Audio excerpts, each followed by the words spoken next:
Hello, my name is Dr. Connor Hartpence. I'm a family medicine physician with Olathe Health, and I've been asked to answer some questions regarding going back to school during the COVID-19 pandemic. So let's just jump right into those. The first question is, I've decided to do virtual learning, but I know too much screen time is bad. How much screen time should children be getting in a day? And any recommendations for ideal time of day, how often to take a break from the screen, etc. So in general, if you look at the AAP, which is the American Academy of Pediatricians, if you look at their guidelines, in normal circumstances, they will recommend no screen time for kids less than 18 months. From 18 months to 24 months, minimal screen time. From 2 years to 5 years, really about 1 hour a day of high quality programming. And then really no recommendations from 6 years on, as long as that screen time isn't interfering with sleep, physical activity, and other healthy habits. Obviously, during COVID-19, if you're doing virtual learning from home, screen time's inevitably going to increase, and that's okay, because obviously it has to if they're going to be learning and doing all their schooling from home. But there are some important things that you want to remember with that.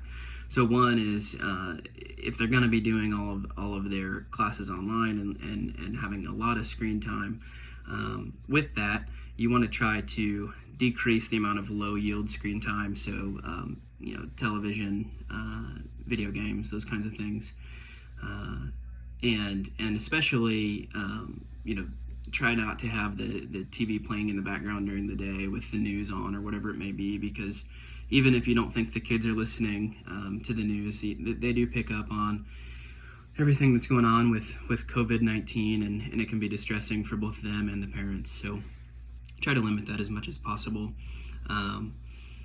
And one big thing with this too is to try to keep family activities going, and with that non-screen time, really preserve the family time. So whether that's eating dinner together, FaceTiming grandparents or whoever it may be, try to really preserve that time for your emotional health as a family. And then regarding taking breaks from the screen, etc., there are different guidelines out there that you may see, but certainly you can get eye fatigue from staring at a screen for too long. So in general, a good way to look at it might be, for younger kids, plan on maybe 20 minutes of screen time schoolwork with then 10 minutes of physical activity, kind of alternate that throughout the day.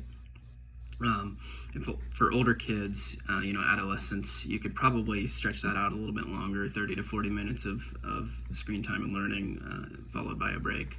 But you definitely want to mix in breaks in there. Okay. Oh, and then, recommendations for ideal time of day.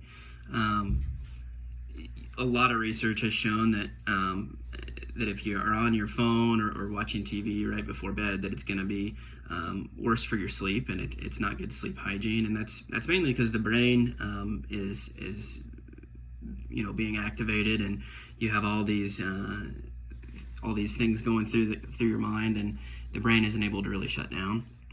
And so if you can limit the screen usage before bedtime, really a couple hours before bedtime, if you can have all the screens off, that would be best for sleep habits. Next question is, my child is going back into the classroom. Are there any recommendations on how to help them avoid germs? That's a great question, and in general, the same rules apply that you've been hearing on the news and all these other outlets. So hand washing is very important. Frequent hand washing, social distancing, if you're able to. Obviously, in a classroom setting, that may be very difficult with class sizes and those kinds of things. And wearing a mask if you can. Now, I know that young kids wearing masks, there's going to be mistakes, and they're not going to be able to wear it like they should, and that's okay. And I think we have to know that they're not going to be perfect, and there will be mistakes that are made. But I think in general, if you look at recent research, the AAP cites that it looks like children and adolescents are probably less likely to have symptoms with COVID-19 and less likely to transmit the disease. Now, obviously, our understanding of COVID-19 is constantly evolving, and so I don't want you to take that as fact, but that's just kind of what the recent research has shown. And so there's more to be seen there. Other things you could consider with going to school would be taking your own water bottle, so not using water fountains, not using community supplies, having your own supplies.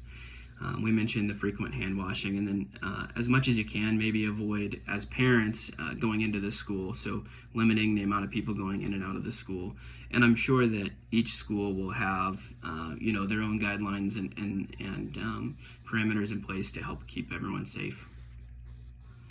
Next question here, if my child is learning from home, is a routine still important? Do they still need to have a bedtime? So the answer to that is simply yes. A routine is extremely important. It's important not only just for their academic performance, but also for their social and emotional health.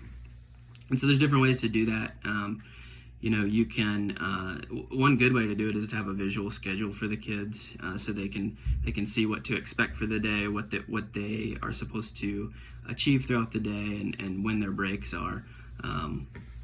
And so things to remember with a daily schedule will be trying to wake up at the same time, go to bed at the same time, eat breakfast about the same time every day if you can. It's very important. And then scheduling in those breaks throughout the day, which we discussed previously. In regards to the sleep routine, bedtime routine, that's always important. And I know over summer break and then this extended break due to COVID, sleep routines can kind of be shattered. And so as much as you can get back into that, that's going to help the kids academically, socially, emotionally, really in every way. And so if we really want kids getting 8 to 12 hours of sleep a night, and that if possible uninterrupted sleep. And so all those other things kind of tie into that, including limiting screen time close to bedtime. But if I'm sure a lot of you as parents kind of already have your bedtime routines, and so for a lot of people that means maybe we do bath and then we read a book and then we tuck you in and say goodnight. But whatever it is, you want to have something that reminds the child and the brain, like, oh, this is it's time for bedtime. It's time for me to wind down for the night, and it'll kind of reset things for the next day. Next question. Any recommendations for getting a child back into the school routine before school starts? So that's a great question, and I think it's a difficult one to answer for kind of globally, and then it might depend on kind of your own family dynamics and how things are going. But in general, what I would every year I think kids after summer break they hate kind of having to get back into this routine of going to bed at a certain time, waking up at a certain time. So I think maybe 2 to 4 weeks before school starting, you want to start implementing kind of a loose schedule for them, and you can start with that as your primary focus on bedtime and wake time. And so once you kind of get in that routine with the bedtime and the wake time, then you can start kind of implementing a more structured schedule throughout the day, and that'll get them ready for school. In that normal school time or school year schedule. And last question here, if my child is learning from home, are there any important developmental skills I should be focusing on? And so the answer to this is yes. There's you want to be focusing on kind of every aspect of development if you can. But the good news is that if they are doing that virtual learning, the instructor or the teacher should be implementing those throughout the day. And so that's going to include not just your core subjects, the academics, but it's going to be things like music and art, and getting outside and doing physical activity. Those are all very important for physical health, emotional health, and social health. And so I think one of the more difficult things with virtual learning is going to be that social aspect. And so if there's ways that you could kind of build that into your child's schedule, that'd be great. And that's okay if that's screen time. So if it's virtual, hanging out with friends and family, I think that's much better than being totally isolated. So definitely try and get that built in, even if it's not a daily thing, built in somewhere in the week, and and provide them that kind of social outlet. Ultimately, we don't really know what the future holds with COVID-19, and I think that we all have to kind of give ourselves some grace with this school year and know that it's not going to be perfect, and it's okay that it's not perfect. And it's okay if kids are a little bit behind with their academic work. This, as stressful it has been on the economy and all the adults, it's just as stressful on the kids, and they just might show it a little bit differently. So let's give yourself some grace and your kids some grace. And I think that wraps up all the questions for today. So remember to wash your hands and stay safe. Thanks.